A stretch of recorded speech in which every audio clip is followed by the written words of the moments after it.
जमीन के जिस सतह पर हम इंसान रहते हैं उसे क्रस्ट कहते हैं। हम जैसे जैसे जमीन के अंदर जाएंगे हमें जमीन की मुख्तलिफ लेयर्स देखने को मिलेंगी और सबसे लास्ट में जमीन की आउटर और इनर कोर आती है। लेकिन आज से कुछ दिन पहले एक पेपर पब्लिश हुआ जिसके मुताबिक जमीन की कोर में इस वक्त ऐसी अजीब चीजें हो रही हैं जिनके बारे में हमने पहले कभी नहीं सोचा था। यानी जमीन की इनर कोर ने घूमना बंद कर दिया है और सबसे ज्यादा डरा देने वाली बात यह है कि इसके घूमने की डायरेक्शन भी चेंज होने वाली है। यानी जिस डायरेक्शन में हमारी जमीन घूमेगी ये उसकी उल्टी डायरेक्शन में घूमेगी। लेकिन कई साइंसदानों का कहना है कि जमीन की कोर ने घूमना बंद नहीं किया बल्कि उसकी रफ्तार जमीन की बाकी लेयर्स के मुकाबले में स्लो हो गई है, जिसकी वजह से जमीन पर बहुत बड़े बड़े सुनामी और खतरनाक अर्थक्वेक्स आ सकते हैं। अब यहाँ सोचने वाली बात यह है कि इस वक्त जो जमीन पर ज़लज़ले आ रहे हैं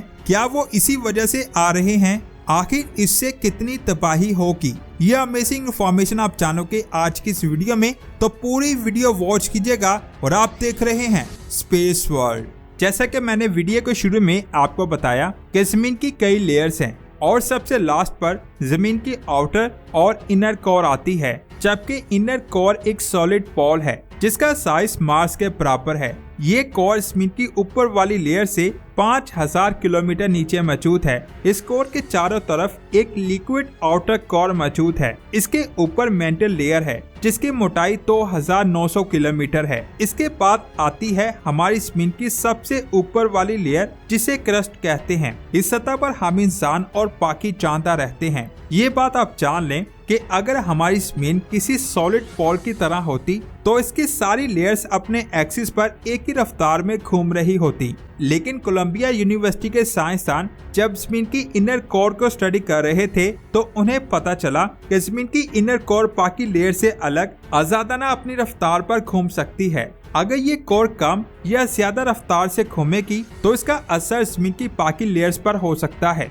इनर कोर की रोटेशन की इस इन्फॉर्मेशन को साइंसदानों ने 1967 से लेकर 1995 के दरमियान साउथ अटलांटिक से अलास्का तक आने वाले अर्थक्वेक की वेव की रीडिंग को ट्रैक करके हासिल किया। और जो अर्थक्वेक्स जमीन की इनर कोर से ट्रेवल करते हुए आए थे उस स्टडी में साइंसदानों को यह पता चला कि जमीन की कोर इसकी ऊपर वाली लेयर से बहुत ज्यादा तेज घूम रही है। लेकिन जब न्यू स्टडी के साथ इस पुरानी स्टडी के पैटर्न को कंपेयर किया गया तो पता चला कि जमीन की कोर ने घूमना बंद भी कर दिया है, जिसकी वजह से साइंसदानों ने ये अंदाजा लगाया कि जमीन की कोर ने अपने घूमने की डायरेक्शन को बदलने की कोशिश की है। ऐसा 2007 से 2009 के दरमियान हुआ था और उस वक्त जमीन पर बहुत ज्यादा अर्थक्वेक्स आए थे जिनका मैग्नीट्यूड 4 से लेकर 8 तक था। ये इतना ज्यादा है कि इस वक्त तुर्की में जो अर्थक्वेक्स आए हैं उनकी मैग्नीट्यूड 6 है। यानी 2009 में जो ज़लज़ले आए थे वो इससे कई गुना ज्यादा खतरनाक थे। ये बात आप जान लें कि ये पहली बार ऐसा नहीं हुआ कि हमारी जमीन की कोर में चेंजिंग हुई है। साइंसदानों का कहना है कि इनर कोर एक झूले की तरह कभी आगे और कभी पीछे को मूव करती है और इसका पूरा एक स्विंग 70 सालों में कंप्लीट होता है। इसका मतलब ये हुआ कि हर 35 सालों में इनर कोर की रोटेशन रिवर्स होती होगी। नेचर जियो साइंस में पब्लिश होने वाले एक आर्टिकल में अर्थ की कोर की इस मोशन को एक्सप्लेन किया गया है। जब ये स्टडी पब्लिश हुई तो कुछ साइंसदानों ने ये क्लेम किया कि जमीन की कोर की रोटेशन रुक जाती है, लेकिन अमेरिकन साइंसदान टॉन लिंकन ने इसे गलत करार दे दिया। उसके मुताबिक हमारी जमीन की कोर ने अभी मुकम्मल तौर पर घूमना बंद नहीं किया बल्कि इसकी रफ्तार जमीन की बाकी लेयर्स के मुकाबले में स्लो हो गई होगी। 1990 के डेटा के मुताबिक हमारी जमीन की इनर कोर जमीन की सरफेस से ज्यादा तेज घूम रही थी जो 1 डिग्री पर ईयर तेज थी। और अभी जो स्टडी हुई है उसके मुताबिक हमारी जमीन की कोर के घूमने की रफ्तार इस वक्त स्लो है। इसी चेंजिंग ने साइंसदानों को कंफ्यूज किया है कि आखिर कोर ने घूमना क्यों बंद किया। ये बात आप जान लें कि ये टोटल 70 सालों का साइकिल है। आखिरी बार 1970 में इसकी रोटेशन चेंज होना शुरू हुई थी और अब 2040 में फिर से ये चेंजिंग होगी। इस वक्त जमीन की कोर स्लो घूम रही है और 2040 में इसकी स्पीड बहुत ज्यादा हो जाएगी। लेकिन ये कहना गलत होगा कि जमीन की कोर की रोटेशन बंद हो चुकी है। हमारी जमीन की लेयर्स की रोटेशन को समझने के लिए अर्थक्वेक्स की लहरों को स्टडी किया जाता है जो जमीन की कोर से ट्रैवल करके आती हैं। इस क्वेक्स में ये स्टडी किया जाता है कि ये लहरें कितनी तेज और कितनी स्लो होती हैं। साइंसदान का कहना है कि जब जमीन के अंदर ग्रेविटेशनल और मैग्नेटिक फोर्सेस एक दूसरे से मिलती हैं तो जमीन की कोर के घूमने की रफ्तार कम या ज्यादा होती है, जिसकी वजह से जमीन पर बहुत खतरनाक अर्थक्वेक्स आ जाते हैं और ये किसी एक मुल्क में नहीं बल्कि पूरी दुनिया में आते हैं। बेशक कुछ साइंसदान का कहना है कि जमीन की कोर की रोटेशन रुकी नहीं बल्कि स्लो हो चुकी है, लेकिन चाइना के साइंसदान का कहना है कि सच में 1970 में जमीन की रोटेशन की डायरेक्शन चेंज हुई थी और 2040 में फिर चेंज होगी।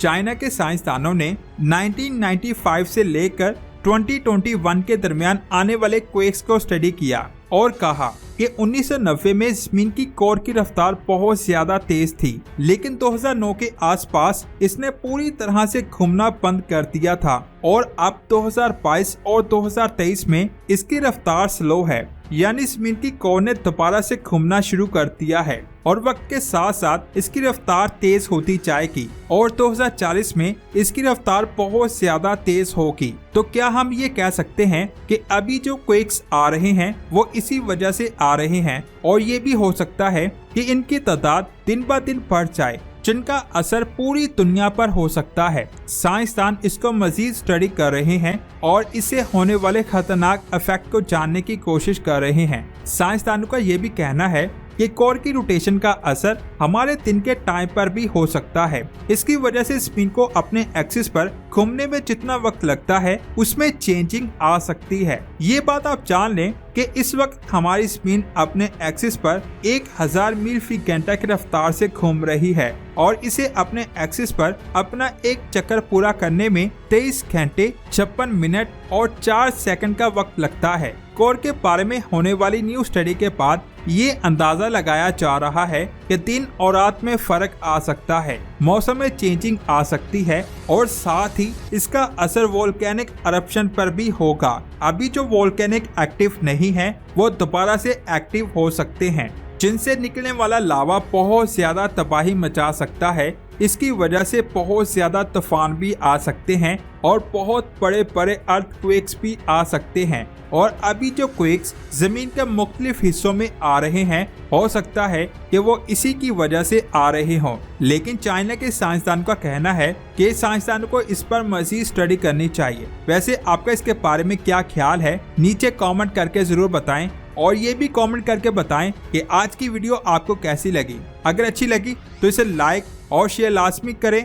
मिलते हैं एक और शानदार वीडियो में। अपना बहुत सारा ख्याल रखें। अल्लाह हाफिज।